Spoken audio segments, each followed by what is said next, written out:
श्रीहयग्रीवाय नमः। श्रीगुरुभ्यो नमः। ज्ञानानन्दमयं देवं निर्मलस्फटिकाकृतिम् आधारं सर्वविद्यानां हयग्रीवमुपास्महे।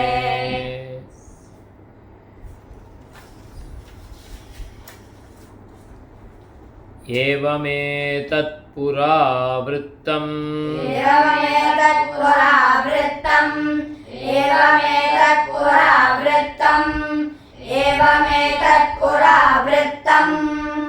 आख्यानं भद्रमस्तु वः।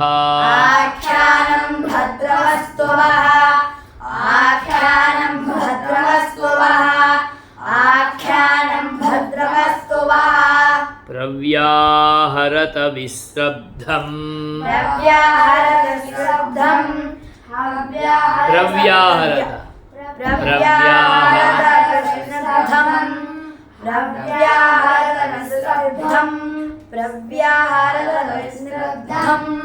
बलं विष्णोः प्रवर्धताम्।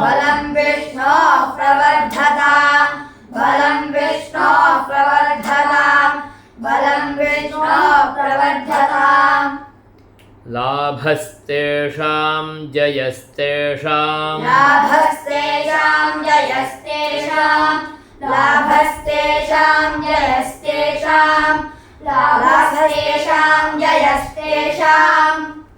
कुतस्तेषां पराभवः।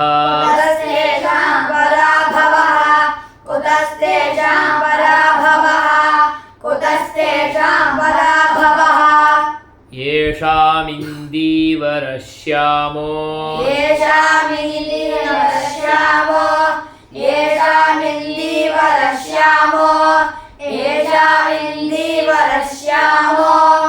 हृदये सुप्रतिष्ठितः।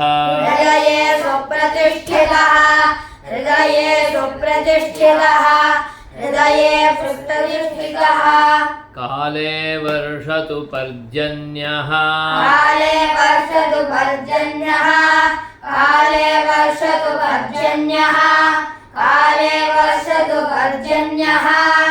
पृथिवी सस्यशालिनी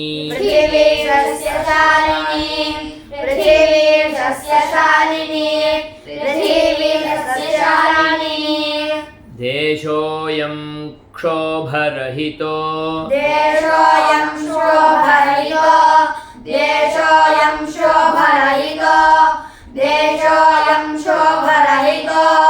ब्राह्मणाः सन्तु निर्भयाः।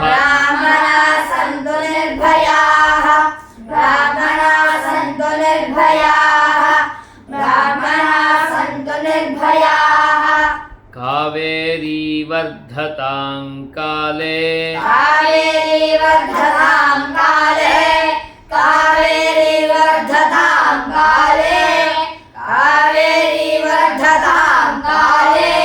काले वर्षतु वासवः।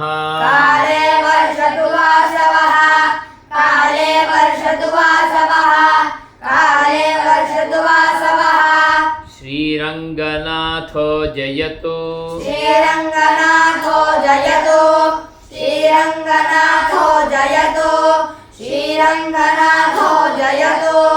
श्रीरङ्गश्रीश्च वर्धताम्।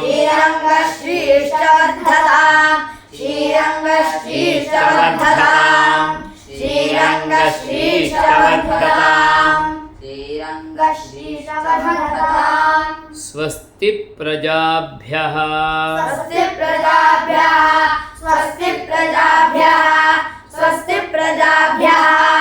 प्रजाभ्यः परिपालयन्ताम्।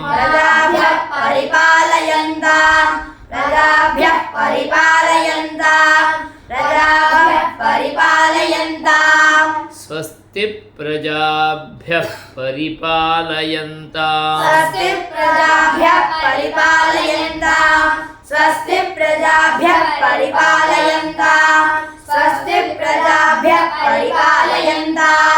न्याय्येन मार्गेण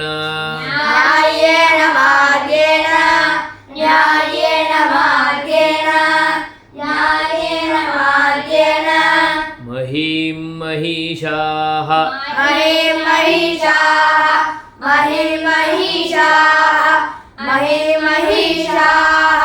न्याय्येन मार्गेण महीं महिषाः न्यायेन मार्गेण महिषाः न्यायेन मार्गेण महिषाः न्यायेन मार्गेण महिषाः। वेरी गुड।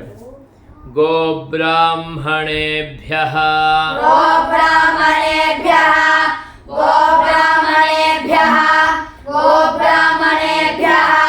शुभमस्तु नित्यं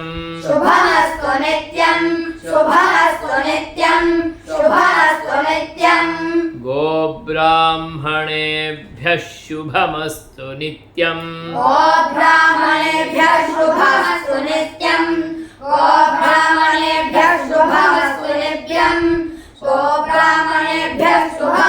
नित्यं लोकाः समस्ताः सुखिनो भवन्तु लोकाः समस्ताः सुखिनो भवन्तु लोकाः समस्ताः सुखिनो भवन्तु लोकाः समस्ताः सुखिनो भवन्तु।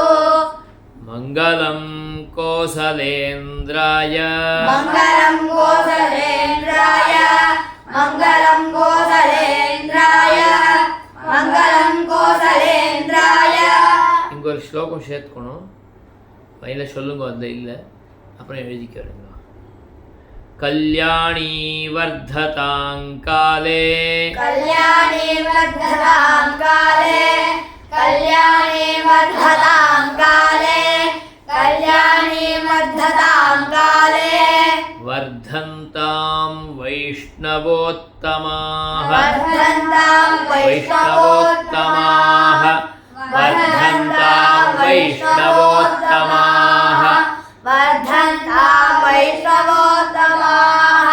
यद्वद्रीनाथो जयतु यद्वद्रीनाथो जयतु यद्वद्रीनाथो जयतु यद्वद्रीनाथो जयतु यद्वद्रिश्रीश्च वर्धताम् यद्वद्श्रीश्च वर्धताम् यद्वद्रिश्रीश्च वर्धताम् यद्वद्रिश्रीश्च वर्धताम्।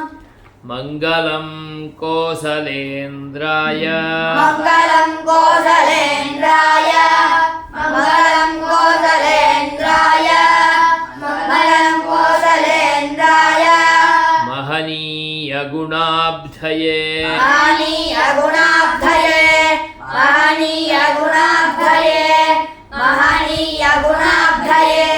मङ्गलं कोसलेन्द्राय महनीयगुणाब्धये मङ्गलं कोसलेन्द्राय महनीयगुणाब्धये मङ्गलं कोसलेन्द्राय महनीयगुणाब्धये मङ्गलं कोसलेन्द्राय महनीयगुणाब्धये। चक्रवर्तितनूजाय चक्रवर्तितनूजाय चक्रवर्तितनूजाय चक्रवर्तितनूजाय सार्वभौमाय मङ्गलम् सार्वभौमाय मङ्गलम् सार्वभौमाय मङ्गलम् सार्वभौमाय मङ्गलम्। वेदवेदान्तवेद्याय वेदवेदान्तवेद्याय वेदवेदान्तवेद्याय वेदवेदान्तवेद्याय मेघश्यामलमूर्तये मेघश्यामलमूर्तये मेघश्यामलमूर्तये मेघश्यामलमूर्तये। पुंसां मोहनरूपाय पुंसां मोहनरूपाय पुंसां मोहनरूपाय पुंसां मोहनरूपाय पुण्यश्लोकाय मङ्गलम् पुण्यश्लोकाय मङ्गलम् पुण्यश्लोकाय मङ्गलम् पुण्यश्लोकाय मङ्गलम्। विश्वामित्रान्तरङ्गाय विश्वामित्रान्तरङ्गाय विश्वामित्रान्तरङ्गाय मिथिलानगरीपतेः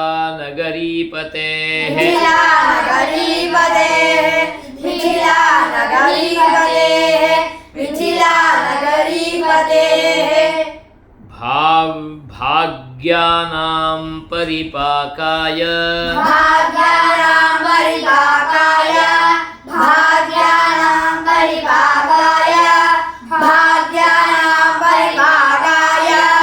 भव्यरूपाय मङ्गलम्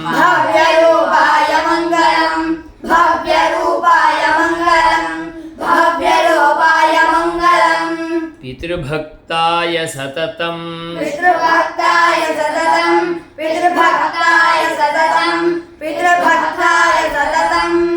भ्रातृभिः सह सीतया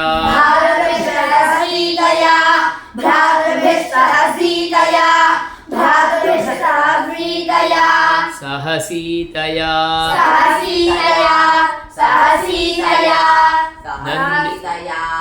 नन्दिताखिललोकाय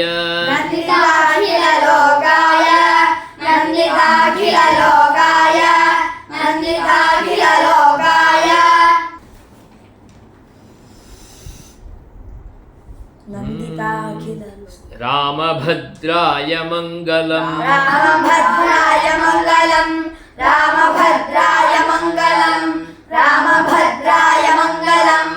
त्यक्तसाकेतवासाय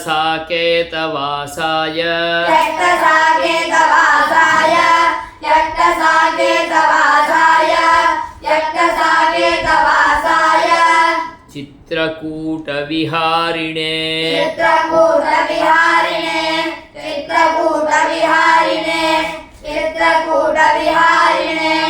सेव्याय सर्वयमिनाम्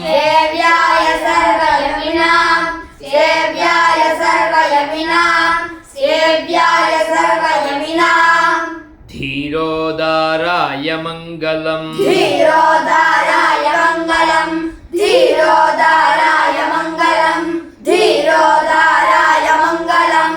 सौमित्रिणा च जानक्या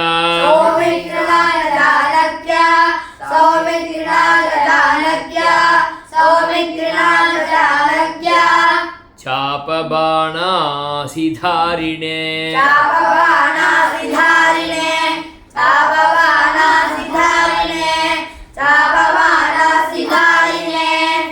संसेव्याय सदा भक्त्या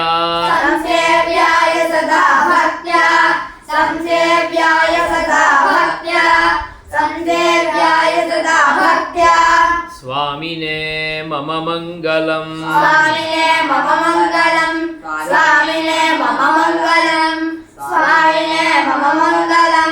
दण्डकारण्यवासाय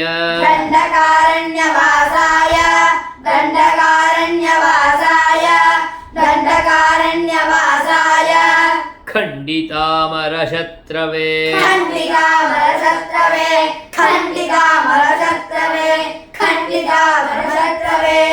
गृध्रराजाय भक्ताय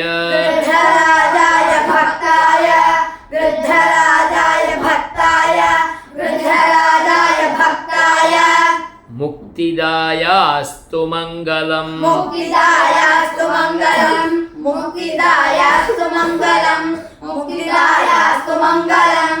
सादरं शबरीदत्त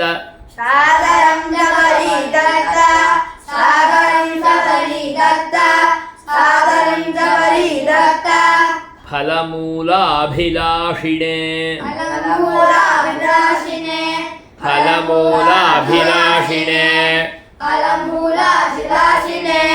सौलभ्यपरिपूर्णाय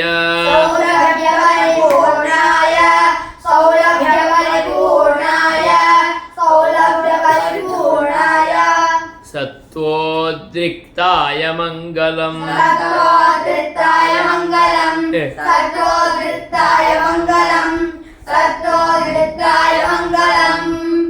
हनुमत्समवेताय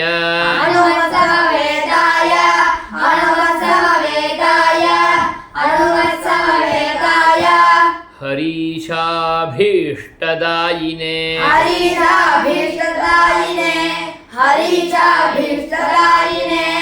अरीशाभीष्टदायिने वालिप्रमथनायास्तु वालिप्रमथनायास्तु वालिप्रमथनायास्तु वालिप्रमथनायास्तु महाधीराय मङ्गलम् महाधीराय मङ्गलम् महाधीराय मङ्गलम् महाधीराय मङ्गलम् श्रीमते रघुवीराय श्रीमते रघुवीराय श्रीमते रघुवीराय श्रीमते रघुवीराय सेतुल्लङ्घितसिन्धवे सेतुलङ्घितसिन्धवे सेतुलङ्घितसिन्धवे सेतुलङ्घितसिन्धवे जितराक्षसराजाय जितराक्षसराजाय जितराक्षसराजाय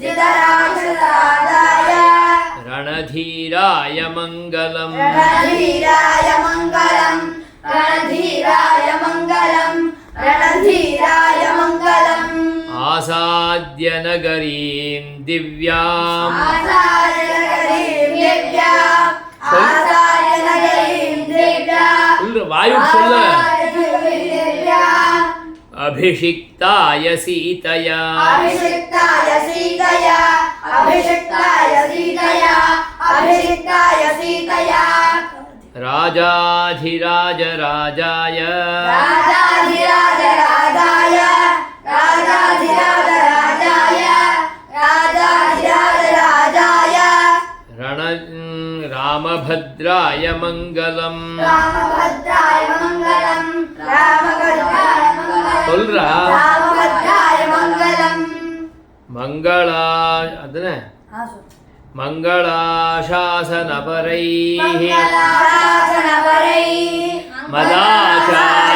मदाचार्यपुरोगमैः सर्वैष्टपूर्वैराचार्यैः सत्कृतायास्तु मङ्गलम् कायेन वाचा मनसेन्द्रियैर्बुद्ध्यात्मना वा प्रकृतिस्वभावात् करोमि यद्यत् सकलं परस्मै नारायणायेति समर्पयामि श्रीमन्नारायणायेति समर्पयामि श्रीमते